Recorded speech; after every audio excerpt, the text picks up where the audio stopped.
할렐루야. 아름다운 가족 여러분 안녕하세요. 오늘도 말씀 앞에 나오신 우리 성도님들 모두를 축복하고 또 감사드립니다. 오늘은 9월 20일 수요일 새벽 예배 하나님께 드리겠습니다. 히브리서 10장 26절에서 39절입니다. 히브리서 10장 26절에서 39절의 말씀입니다. 우리가 진리를 아는 지식을 받은 후 짐짓 죄를 범한 즉 다시 속죄하는 제사가 없고 오직 무서운 마음으로 심판을 기다리는 것과 대적하는 자를 태울 맹렬한 불만 있으리라. 모세의 법을 폐한 자도 두세 증인으로 말미암아 불쌍히 여김을 받지 못하고 죽었거든. 하물며 하나님의 아들을 짓밟고 자기를 거룩하게 한 언약의 피를 부정한 것으로 여기고 은혜의 성령을 욕되게 하는 자가 당연히 받을 형벌은 얼마나 더 무겁겠느냐. 너희는 생각하라. 원수 갚는 것이 내게 있으니 내가 갚으리라 하시고 또다시 주께서 그의 백성을 심판하리라 말씀하신 것을 우리가 아노니 살아계신 하나님의 손에 빠져 들어가는 것이 무서울진저. 전날에 너희가 빛을 받은 후에 고난의 큰 싸움을 견뎌낸 것을 생각하라. 혹은 비방과 환난으로서 사람에게 구경거리가 되고 혹은 이런 형편에 있는 자들과 사귀는 자가 되었으니 너희가 갇힌 자를 동정하고 너희 소유를 빼앗기는 것도 기쁘게 당한 것은 더 낫고 영구한 소유가 있는 줄 알미라. 그러므로 너희 담대함을 버리지 말라. 이것이 큰 상을 얻게 하느니라. 너희에게 인내가 필요함은 너희가 하나님의 뜻을 행한 후에 약속하신 것을 받기 위함이라. 잠시 잠깐 후면 오실 이가 오시리니 지체하지 아니하시리라. 나의 의인은 믿음으로 말미암아 살리라. 또한 뒤로 물러가면 내 마음이 그를 기뻐하지 아니하리라 하셨느니라. 우리는 뒤로 물러가 멸망할 자가 아니요 오직 영혼을 구원함에 이르는 믿음을 가진 자니라. 아멘. 오늘 본문의 말씀을 나누기 전에 잠깐 히브리서가 기록된 당시 사회적 상황을 좀 말씀드리겠습니다. 1세기 그리스도인들을 이해할 필요가 있는데요. 1세기는 다종교 사회였잖아요. 한 도시에도 그 지역에 수호신이 있고 또 주변에 여러 많은 신들이 있고 그리고 신전 내부에 그 네트워크가 매우 중요한 시대였습니다. 그 네트워크를 통해서 인간관계를 맺게 되고요. 고용과 또 사업에 관한 논의가 오갔기 때문에 신전을 중심으로 한 인간관계, 이 고대인들의 삶에 매우 중요했던 것이고 기본 단위라고 할 수 있겠습니다. 그러니까 이러한 상황에서 기독교를 믿는다, 내가 예수를 믿는다, 그것은 이방 종교와 신전을 중심으로 한 삶의 네트워크, 여기서 단절된다는 것을 의미하고 또 사회적으로도 완전히 주변인이 되어서 소외된 그런 삶을 살아갈 수밖에 없다는 것을 의미하는 것입니다. 그렇기 때문에 1세기의 기독교 신앙을 받아들이는 것은 그 자체로 상당한 대가를 치루어야 하는 그러한 일이었습니다. 이러한 맥락에서 히브리서 저자는 예수를 믿고 당하는 고난과 핍박을 담대하게 힘을 내어 잘 이겨나가고 살아계신 예수님을 결코 배반해서는 안 된다. 그리고 새 언약의 은혜를 맛본 자로서 뒤로 물러서면 안 되고 앞으로 마땅히 살아가야 할 삶의 자세, 그 말씀과 예수를 놓지 않고 앞으로 나아가야 한다. 그것을 생각하라. 그렇게 권면하는 말씀이라고 할 수 있습니다. 어제 말씀에 이어서 26절의 말씀을 보시면 우리가 진리를 아는 지식을 받은 후 짐짓 죄를 범한 즉 다시 속죄하는 제사가 없고 진리를 아는 지식을 받은 후 짐짓 죄를 범한 즉 다시 속죄하는 제사가 없다. 여러분 여기서 짐짓 이것은 부사에 해당하는 헤쿠시오스, 헬라어 헤쿠시오스, 그 뜻은 자발적으로 라는 뜻입니다. 그러니까 계속 반복해서 죄를 짓는 행위를 말하는 것이죠. 계속해서 일부러 내가 죄를 짓는 행위를 끊지 않고 한다면 이러한 경우에는 구제할 방법이 없다. 그래서 더 이상 희생제사가 존재하지 않을 것이다 라고 선언한 것입니다. 여러분 오늘 본문 이 히브리서에서 경고가 주어지는 사람들은 결국 예수의 도를 믿었다가 돌아서는 유대 그리스도인들, 다시 흘러 떠내려가는 유대교로 떠내려가고 있는 자들에게 엄중하게 경고한 메시지라고 할 수 있는데요. 지금 그것을 이제 부정하는 사람들, 예수의 도를 부정하는 사람들, 이제 그들을 향해서 경고의 말씀을 하는 것입니다. 여러분 가끔 이런 말 하는 분들이 있잖아요. 내가 다 옛날에 교회도 다녀봤고 또 예수도 믿어봤는데 다 헛것이야. 예수가 어딨어? 그런 거 없어. 내가 열심히 살고 내가 나를 믿지 누굴 믿어? 여러분 한 번쯤 이런 얘기 들어보셨을 거예요. 히브리서에서는 이런 자를 배교자라고 하는 것입니다. 그래서 오늘 본문 29절에 보면 하물며 하나님의 아들을 짓밟고 자기를 거룩하게 한 언약의 피를 부정하는 것으로 여기고 은혜의 성령을 욕되게 하는 자, 이런 표현이 있잖아요. 그러니까 지금 이 말씀은 신앙생활 잘하는 교인들을 향해서 말하는 것이 아니라 이러한 배교를 하려고 하는 사람들, 이미 배교한 사람들은 경고할 필요도 없지요. 그러나 예수를 잘 믿다가 다시 유대교로 흘러 떠내려가려고 하는 이러한 유대 그리스도인들, 배교하려고 하는 사람들에 대한 엄중한 경고라고 할 수 있겠습니다.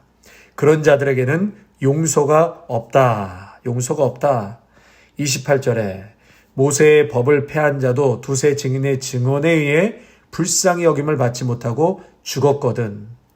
그러니까 배교하면 하나님에게 더 이상 불쌍히 여김을 받지 못한다. 이런 뜻이 되겠죠.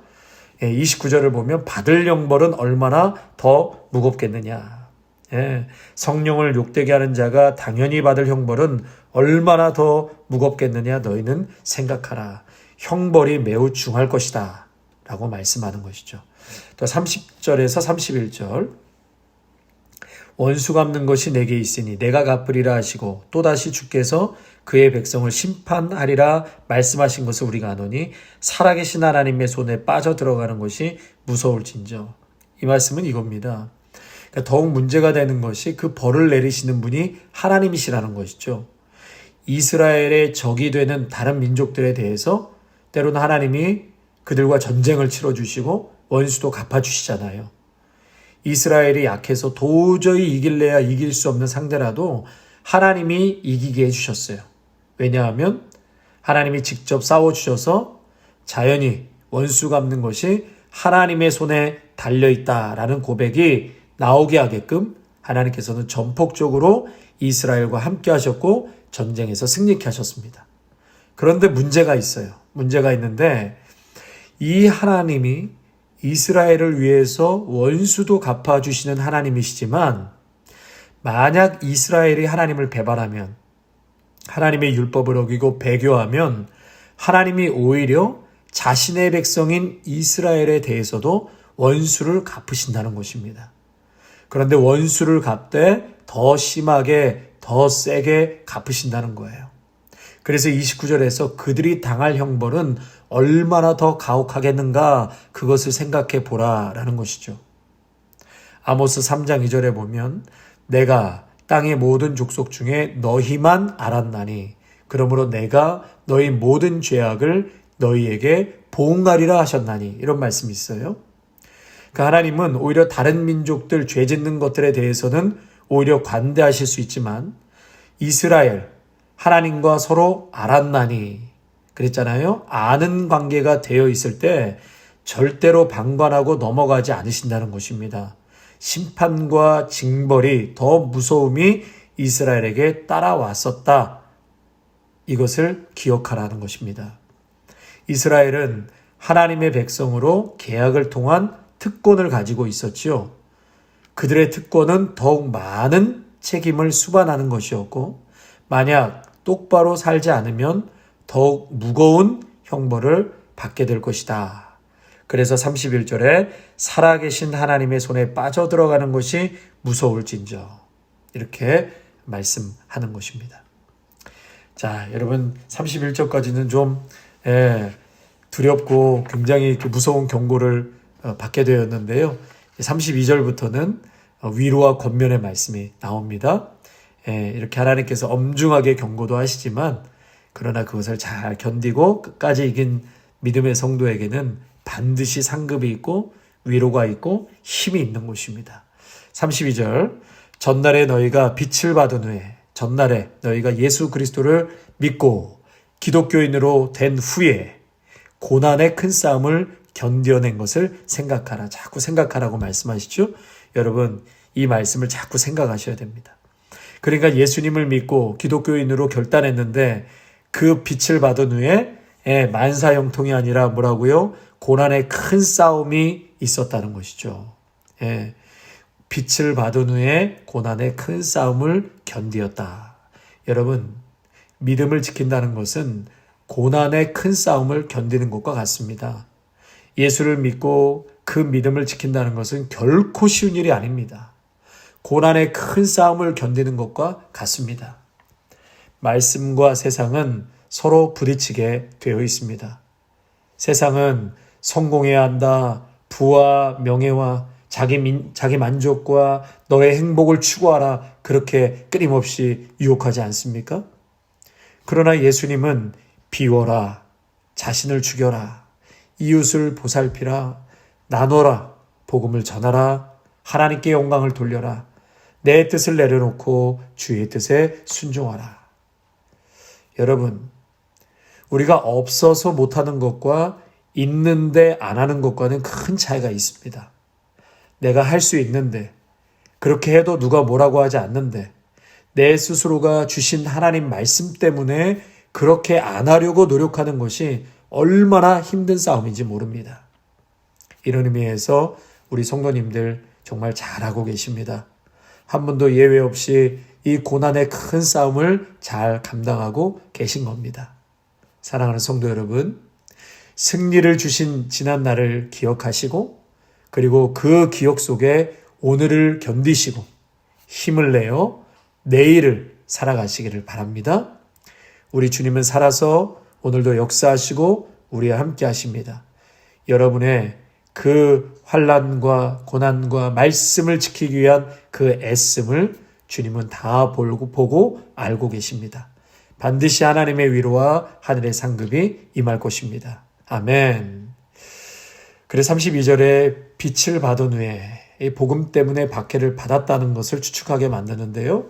아마도 지금 본문의 이 박해는 49년 로마에서 있었던 기독교인들을 박해로 인해서 추방당하고 당시의 폭동으로 인한 여러 가지 억울한 일들을 가리키는 것일 가능성이 많다고 할 수 있습니다. 일로 인해서 당시에는 일부는 감옥에도 갇혔어요. 34절에 너희가 갇힌 자를 동정하고, 예수 믿는 것 때문에 감옥에 갇힌 자를 동정하고, 때로는 비방과 환난을 당함으로 공개적인 구경거리가 되기도 했다. 때로는 이렇게 살아가는 사람들의 동료가 되기도 했다. 그게 33절의 말씀이죠. 이러한 형편에 있는 자들과 사귀는 자가 되었으니, 감옥에 갇히지 않은 사람들도 갇힌 사람들과 고난을 함께 겪었는데, 그러나 그들은 겁먹지 않았다는 것입니다. 또 34절에 갇힌 자를 동정하고 그들을 찾아가서 돌봐줬어요.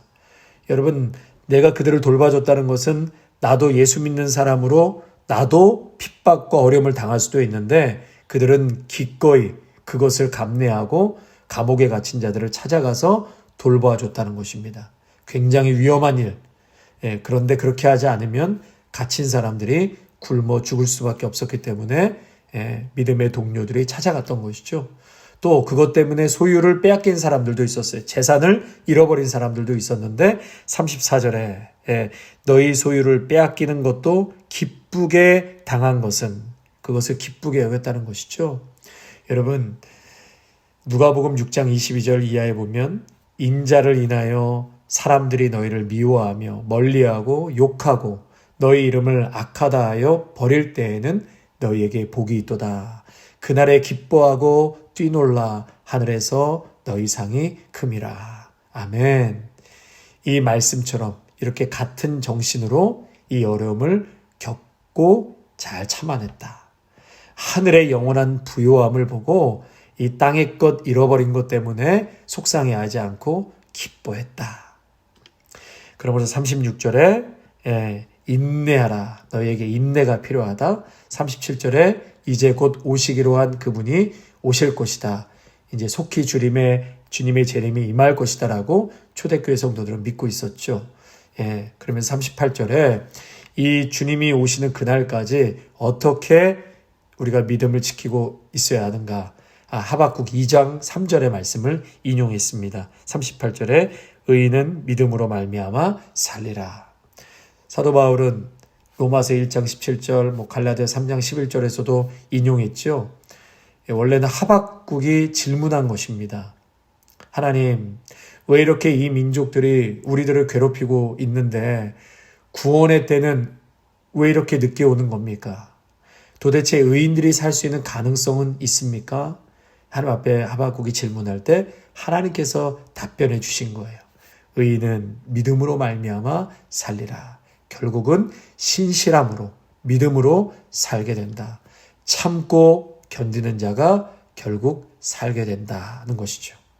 결론 39절에 우리는 뒤로 물러가 멸망할 자가 아니요 오직 영혼을 구원함에 이르는 믿음을 가진 자니라. 38절에 또한 뒤로 물러가면 내 마음이 그를 기뻐하지 아니하리라. 그러니까 물러가지 말라는 것이죠. 뒤로 물러가면 멸망할 자가 아니요. 우리는 뒤로 물러가 멸망할 자가 아니요. 예수님을 알았던 유대인들이 자꾸 뒤로 물러갔죠. 썩을 대로 썩어 있었던 예루살렘 성전 제사로 돌아간다는 것이에요. 할례와 율법을 숭상하며 다른 사람들을 무시하고 자만심에 가득한 삶으로 돌아간다는 것. 그렇게 되면 결국은 멸망할 자가 된다는 것이죠. 출애굽한 이스라엘 백성들이 자꾸 뒤로 물러가기를 원했잖아요. 홍해를 건너왔는데도 불구하고 구원받고 예수를 믿고 있으면서도 또다시 애굽의 속박으로 돌아가자. 결국은 다시 예수님을 버리고 하나님을 버리고 돌아가는 그러한 마음을 놓지 않았기 때문에 결국은 그들은 광야에서 멸망할 수밖에 없었던 것이었습니다. 사랑하는 성도 여러분, 그리스도인들은 이 땅을 바라보고 이 땅을 위해 사는 자들이 아닌 하늘을 바라보고 사는 자들입니다. 나무가 생명을 얻기 위해 중력을 거스리고 하늘을 향해 뻗어가듯이 우리는 고난을 견디며 나아가야 할 것입니다. 진리를 아는 성도는 땅의 소망을 넘어 영원한 소망을 품고 살아가야 합니다. 우리 신앙의 여정에 고난이 찾아오고 핍박과 조롱이 있지만 두려워하지 말고 계속 잘 견디고 인내하시기를 축원합니다. 믿음의 공동체, 우리 성도들과 손에 손을 잡고 서로 격려하고 위로하고 어제 말씀처럼요, 선행과 사랑으로 서로를 힘을 주고 그렇게 함께 삶을 나누고 그래야지만 우리가 기쁘게 이 믿음의 여정을 견디고 버티고 이겨 나갈 수 있는 것입니다. 그렇기 때문에 신앙생활은 절대 혼자 할 수 없습니다. 밀어주고 끌어주고 사랑으로 유기적으로 연결된 교회의 공동체가 반드시 있어야 합니다. 오늘 하루도 새로운 힘을 얻어 앞으로 나아가시기를 축원합니다. 어떤 상황에서도 믿음을 잃지 말고 더욱 인내하며 담대하고 의연하게 살아나가시기를 주님의 이름으로 축복합니다. 아멘. 하나님 아버지, 오늘 귀한 말씀으로 은혜 주시고 깨닫게 하시니 감사를 드립니다. 우리는 예수님을 믿고 알고 주님을 모시며 살아가는 인생입니다. 하나님, 유대 그리스도인들과 같이 다시 과거로 배교자로 흘러 떠내려가지 않도록 예수님 꼭 붙들고 살아가게 하여 주시옵소서. 이 땅 가운데 믿음 잃지 않고 사는 것 결코 쉬운 일이 아닐 줄 압니다. 빛을 받은 후에 고난의 싸움이 시작된다고 하였는데 하나님, 우리 힘으로 감당할 수 없사오니 성령께서 이 고난과 어려움의 여정 속에 함께하여 주셔서 넉넉히 이겨나가게 하여 주시옵소서. 또한 교회라는 믿음의 공동체를 저희들 허락하여 주셨사오니 귀한 동역자들과 믿음의 성도들과 손에 손을 잡고 함께 밀어주고 또 땡겨주는, 그래서 잘 견디고 버티고 승리할 수 있는 귀한 우리 성도들의 믿음의 여정 되게 하여 주시옵소서. 이미 홍해를 건너왔습니다. 예수 믿고 구원받아 하나님의 자녀로 살아갑니다. 이 땅 가운데 세상적인 가치관, 세속의 가치관에 물들어 떠내려가지 않게 하시고 하나님 오직 말씀이 우리 중심의 가치관이 되게 하시고 또 말씀에 이끌려 살아가는 저희들의 복된 여정이 되게 하옵소서. 예수님의 이름으로 기도하옵나이다. 아멘.